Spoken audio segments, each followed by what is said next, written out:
Hey, and welcome. Yes. Hey, and welcome, you guys. Welcome to the video. Thank you for clicking on. Before I get started, all the things that your girl always forgets to do, like the video, leave a comment in the comment section, subscribe to the channel if you haven't already, please, and thank you. Please turn on those notifications and try to stick around to the end of the video also to help you girl get that retention time up. You know what I'm saying? We are here for College Hill Celebrity Edition. Now, I have watched College Hill, the OG version with the actual students, and I've watched the Celebrity Edition seasons 1 and 2. I watched, but I didn't recap. So this is my first time recapping. We're starting with season 3. Looks like we have less people to work with. It's only 6, but we're going to get right into it, you guys. College Hill Celebrity Edition Season 3, Episode 1, Bayou, Bound and Determined. And that title kind of says it all. So, like I said, it's 6 celebrities. They head to a HBCU for a second chance at an education. We have our 6 people are Saucy Santana, Tamar Braxton, Angela White, also known as Black China, Claudia Jordan, Nick Young, and Carlos Miller, who your girl had to look up immediately. Now, on the show, they describe who he is, but just looking at this setup, I knew who everybody else was except for him. So now this year, they're at Xavier University, which is in New Orleans. And I didn't know, they'll talk about it later in the episode, that this is also a Catholic university. So that was my first time hearing it. So we're going to get into the people. Saucy was the first to arrive, and I kind of laughed because he got there, I believe, even though, Saucy is glamorous, that the pronoun is he. He is kind of hiding from the second person to come into the house. I said, oh my gosh. But he said he graduated high school at 17 and got straight to business, no college. So now he's done a song with Madonna. We've seen him with Meg Thee Stallion, not my kind of music that I'm listening to, but he's out there. He also was just on Love and Hip Hop Atlanta with Zell, which I could have preferred to see neither one of them, okay? For my money. These two were in a relationship and they are no more, and he has moved on to other things. I don't know when the taping of this versus that was. Who knows? But he's on to other things. So the next person into the house is Angela. We're going to call her Angela. We're not going to call her Black China. And when he realizes this, he's like, oh, so he pops out. That kind of cool. She says she didn't finish college because she became a stripper. But now she is working on herself. She said she's sober and she found her faith in God. So we are happy to hear that. Glad that she got rid of some of those fillers and all that other stuff and kind of just settled into it. Now, when I heard it at first, I was given kind of skeptical, but I'm glad to see that she's in a better place. Also, when people start pushing the Bible, I get kind of weird about that because there's an okay level and then there's that level where, people start to act funny. So I'm hoping she's just on the okay chill level, but we're going to see as the season progresses. Next, we have Carlos, and now he is from, like I said, I had to go Google, but they told us in the show, he's from Wildin' Out and also 85 South. So I haven't watched Wildin' Out in forever, and 85 South is just, I'm not their demographic. So he says he's been to community college and he has a 15-year-old son, so he's hoping that he can inspire him to continue the higher education. We get Nick Young. They call him Swaggy something, child. I just call him Nick Young. That's what I know him as. He played in the NBA. He left USC for the NBA, and his goal is to become a college coach. Now, he was also just on one of the dating therapy shows. I forgot which one it was, on either MTV or VH1. So I was like, yeah, and he was on there with none other than Claudia Jordan. She comes into the house. She's an actress, producer, and a model, and we know her from Real Housewives of Atlanta. Now she's also doing TGIF, I believe, on Fox Soul. I don't watch it. I think they're no more between the whole thing with Funky Dineva and everything that's going on there. But just the same. So she says she went to college in Cleveland, Ohio. It said Baldwin Wallace on their uniform, but it wasn't diverse. And I was kind of like, she wishes she went to HBCU, and I feel her on that one. But I was like, have a lot of family from Cleveland. They kind of from the hood. Like, I didn't even know that. I have to go Google this school. I didn't even know that there was a university even back then that was going to be like a PWI in that area. But maybe it wasn't specifically Cleveland. Or maybe I'm mistaken. If you guys know, get down in the comments and feel free to correct me. So she and Saucy also have, so she was on the dating show, but she and Saucy also have history, which she brings up. Now, I don't know when that was filmed because neither one of them brought that up on episode 1, but she and Saucy also have history because she hosted Love and Hip Hop. I think it was Miami because that's the one that I don't watch, reunion. And also, he made a comment in the blogs and she responded in the blogs. And so she's kind of curious to see what footing they're on. Angela, she's not feeling Carlos because he's kind of making some comments. That's when we find out that Xavier is a Catholic school. And she didn't appreciate his religious jokes. And that's why I was like, I hope she's not giving me that type of religious person because those type of people can be a lot. Like, I just need you to be yourself, be chill, be cool, and also, have your faith. So they kind of in the house and they're chilling out. And then later on that evening, the last 6th person shows up, and that is Tamar. Now, everybody knows who Tamar Braxton is. She's from the Braxton family, who all know Toni Braxton. She was a backup singer for Toni. They did Braxton Family Value. She went on to have her own spinoffs, and she's been in the reality game. Now, I wasn't so happy when I saw her here because I feel like she needs to sit down. That last one she had with that last boyfriend was a disaster. And then she went on to do Queen's Court, and I was kind of like, I am a Tamar Braxton fan. I love Tamar, but I kind of got to keep my mouth shut about it because Tamar is beautiful. She's talented, but when she opens that mouth, baby, we just simply can't support everything that comes out of it. So I got to be quiet. So she says all her siblings went to Bowie State, but it wasn't for her. She wanted to be a superstar. And she didn't see that in the curriculum. So she says she wants to prove to herself and her family that she can do it. So I think that that's cute. Everybody's kind of chatting. They're getting to know each other and whatnot. So there are 4 bedrooms. It sounds like we got 2 on each floor. Let me do I'll do my math later. 6 of them, 4 bedrooms. Okay. Anywho. So they're kind of going around looking at the bedroom. So Tamar and Saucy want the Barbie room. And they're like, oh, Angela, you could stay in, they call it the green room upstairs because there's like a huge like walk-in closet and it is giving, okay?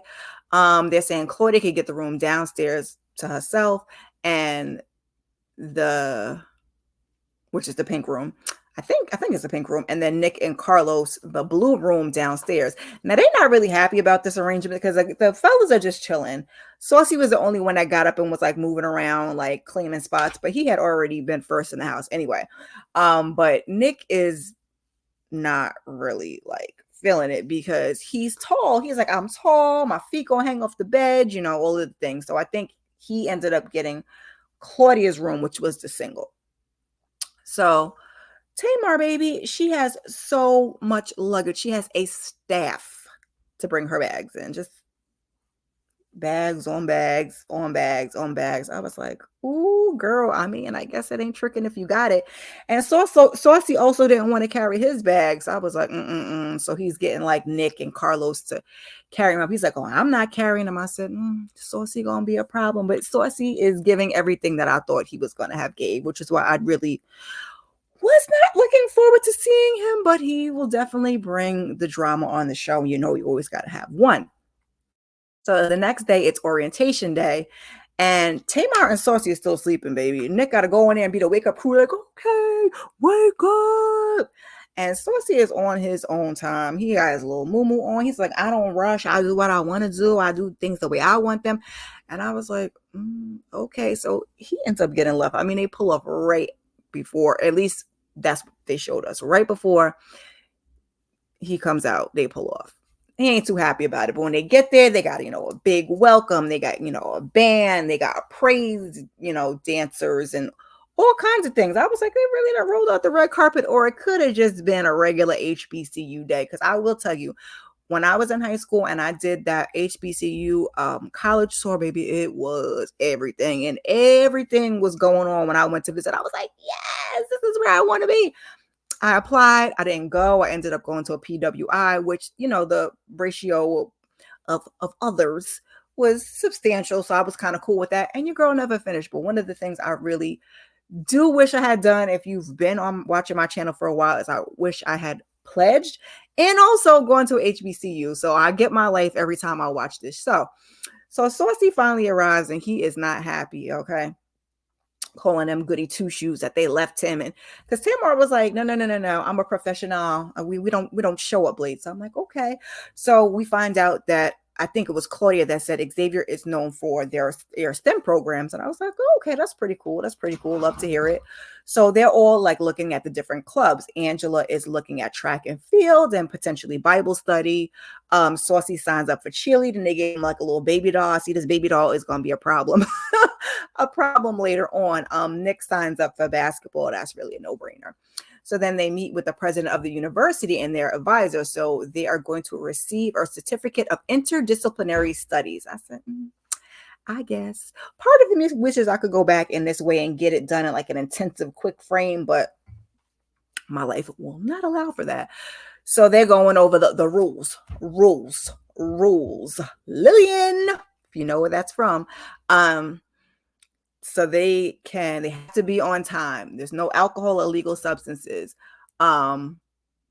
Nick is hitting us with them. He's known for that meme face. I said, oh, Nick got a little chubby because his face don't look quite like that meme anymore. They also have a dress code, no pajamas. I think it was Claudia was like, ooh, this is not about to work with some of these people. No offensive language in their social media posts. I said, baby, this is a lot. But you guys are on TV and you are also representing the schools, and the HBCUs, baby, they do not play. So Saucy is about ready to break all of the rules, okay? He's like, he want to drink and party and do all of the fun things. So now it's their last night before classes. They're back at the house. The fellas decide that they want to head to the basketball game. And Saucy is also going to go too because he wants to, get to know the cheerleading girlies, hang out and kick the ish. Now, the ladies, we're in New Orleans. So what are we going to do? We're going to go eat and have some drinks. Now, Angela's not going to have a drink because, she's sober, but that's what we're going to do. And that's what I would have been doing. So the basketball game looks like a time. Again, we got the cheerleaders. We got, music. Everything is moving. Everybody's really having a good time.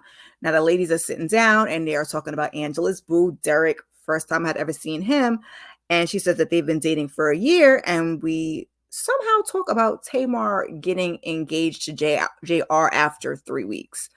They met on Queen's Court. And JR's for the streets. He's for the streets. We were supposed to be kind of talking about Derek, but we got into Tamar for a little bit. And they're hoping that, JR comes to visit. And I'm like, please do not. But we find out that Derek got baptized since they've been dating. And she got baptized at 35. I think that's all beautiful. I don't think I was ever baptized. And we ain't going to get into that. We ain't going to get into that because I keep saying that's one of the things that I was going to do. But now I'm just not so sure about structured religion. Spirituality, yes. Structured religion, no. We'll move past it because we could be here for a while talking about it. And I've talked about it before. So, not China. Angela is saying she's 17 months sober, and we love to see that for her. And then she says, people have tried to test her journey on social media, and I'm sure in her personal life too. And that makes Tamar emotional because, people have known her for the Tamar that she was on Braxton Family Values, and she feels like she's grown. And again, yes, but no, because a lot of times when Tamar opens his mouth, social media is kind of the worst thing that could have happened for me, these celebrities or reality stars, because we get to see who you authentically are, and it doesn't always work in their best interest. So later back at the house, Tamar is, talking to Carlos about being a backup singer, and, why she wanted to join College Hill and all of the things. She's like, she likes to challenge herself. She was saying it to him and also in her confessional, because Carlos was like, he don't like to challenge himself. He like things to stay where they are, which I get it. Change is hard. It's difficult. I'm going through a little bit of changes at work. And it's uncomfortable, but change can be good. Change is, you can't just stay where you are forever. So she says this is something that she wants to do to prove to herself that she can do it, which I think she also said before, but she knows that she learns differently and it takes her longer to get something, and she's a little insecure about it. And I love her saying that, and I hope that we get to see that, and I hope that that encourages other people to pursue higher education or whatever things that it is they want to do. Like I always talk about my brain processing a little slowly. And I think there's always been a stigma on mental health, and there's always been a stigma on we'll call it special needs, right? So back in the day, it was kind of like if you had, ADD or ADHD or any of these things, or even autism, it was perceived that you weren't intelligent. But now we know that that's not the case. So I think a lot of people are, even myself included, more comfortable with moving into the space saying that, there's a little something going on upstairs that needs to be addressed. And this is something that I kind of picked up through my adulthood, being a Black child and growing up. I study, I pushed through it. My parents did what they did, and just something I've noticed. So I hope, like I said, we get to see that in a positive light, and it encourages other people. So he starts asking her, like, what's something about Tamar that nobody knows? He kind of starts interviewing her. She was like, Mr. Podcaster. So she dips out. I was laughing. So he was talking. And, sometimes we be watching the shows, and we not watching the shows, we get distracted. It's a bad thing. I have to learn to focus again, talking about that whole neurodivergent thing. He sounds a little like Dave Chappelle. Like I turned and looked, I was like, his voice sounds a little Carlos, that is. So now the next day, it's our first day of classes, and everybody is up and everybody makes it out there on time. And I said, and we get mixed emotions on the first day of class. Their first class is philosophy, and they have a white professor. So Carlos was like, not a white professor at a Black school. He was like, yep. I hate to say it. I said, but he was just joking. And I kind of felt him on that one, but they inclusive. They inclusive. So you got to lean with it, rock with it. I'm sorry. See, again, fidgeting a little bit in my seat. So this is philosophy 1040. So we start talking about happiness and the meaning of life. Virtue equals happiness. The professor's writing on the board. I forget the professor's name. And we start to ask, what is happiness? Now, philosophy is one of those classes that you can get very introspective, and your perspective can go all the way left. Your perspective can go all the way right. You got one perspective. The person sitting next to you has a whole nother perspective. It's always been a cool class. There's no right and wrong with how you feel. Now, there's right and wrong in terms of what they test you for, but yeah.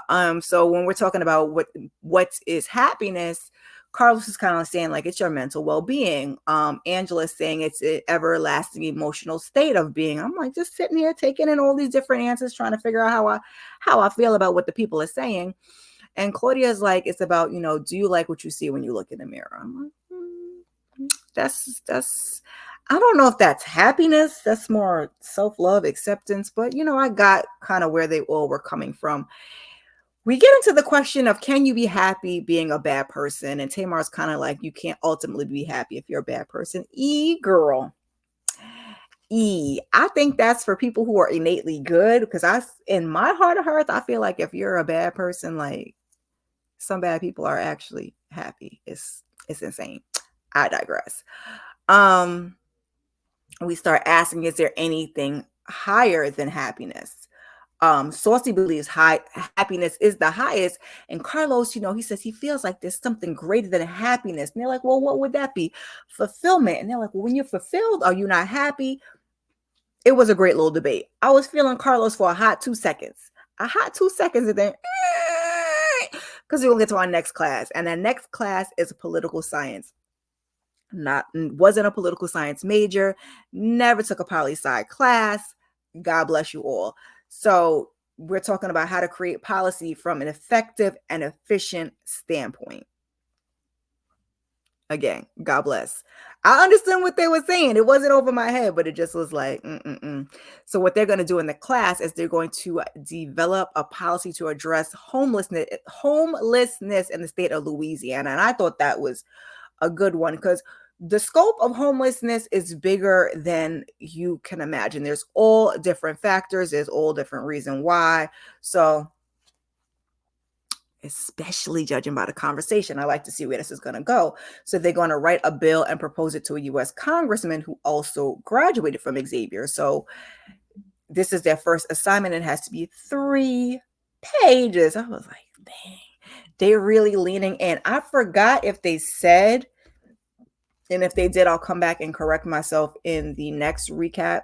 They gave us the first 2 episodes, but I want to do it episode by episode. So I'm going to give you guys episode 1, and I'll come back later in the week, probably right before episode 3 comes out, and give you episode 2. And then everything will be weekly. Like I said, you can get down in the comments and let me know if you prefer a pre-recorded, or if you guys want me to do a live, so you can kind of get on over here and get down in the comments and discuss it. So the professor is talking about how, he drives past homeless people every day. And Carlos is like, homelessness is not his problem. And I was like, and his classmates, his housemates, if you will, were trying to like challenge him, but kind of get him back on track to, because it was abrasive. It was all of the things it ought not have been. And he's kind of saying it's the people who are in power's fault. Yes. And also, we can make changes from lower levels. It starts from, everybody can make a difference with something. Yes, it's who you elect into power, but also the things you do. Are you volunteering on your community? Are you donating? There's different things that everybody could do. So everybody's kind of confused with his point of view. He calls Nick out like, well, did you do anything for your community when you were playing for the NBA? He was like, yeah, I definitely did. I did some community service. I donated. He did other things. He's like, well, you ain't buying no homeless person a house. He was like, sir, I could barely afford to buy myself a house in LA. And I was like, shot us a whole another conversation for a whole another day. But I got, what Nick was saying. Carlos was like, I'm like, is he being, because he's also a comedian, is he being a troll? Is he being a shit starter? Is this truly how he feels? The world will never know. So we start talking about, people being drug addicts, and that is also a reason for them to be homeless. And he's saying that the people chose the drugs over having a home. And I'm like, don't know that there's really a choice. And other people are kind of chiming in saying like, it's an addiction. It's it's not that easy, which I totally agree. So then he says, and this is kind of where we ended the episode. So we're writing a bill and proposing it to a black senator, and it's pointless. And he's looking at the professor like, oh, you don't agree? And I was like, that's basically where we ended the episode. And I was like, okay, so Carlos is going to be the shit starter. He's going to be the controversial one. He's going to be the one to say the things that you probably really shouldn't be even thinking. Like I said, I don't know whether he's trolling or what. We'll have to see as the season progresses. Saucy looks like he is just going to shake it up and get into whatever trouble he could get into. And then we're just going to have to see how the rest of the house moves. Yes, y'all. So that is College Hill Celebrity Edition. And I hope that you guys will come back here and join me for episode 2 shortly. Make sure to leave a comment in the comment section, even if it's just emoji, to let me know that you stopped by and check the video out. Also, tell a friend to tell a friend, share this video where you share your videos, and help your girl get to 500 by July 15th. I'm really trying to get to...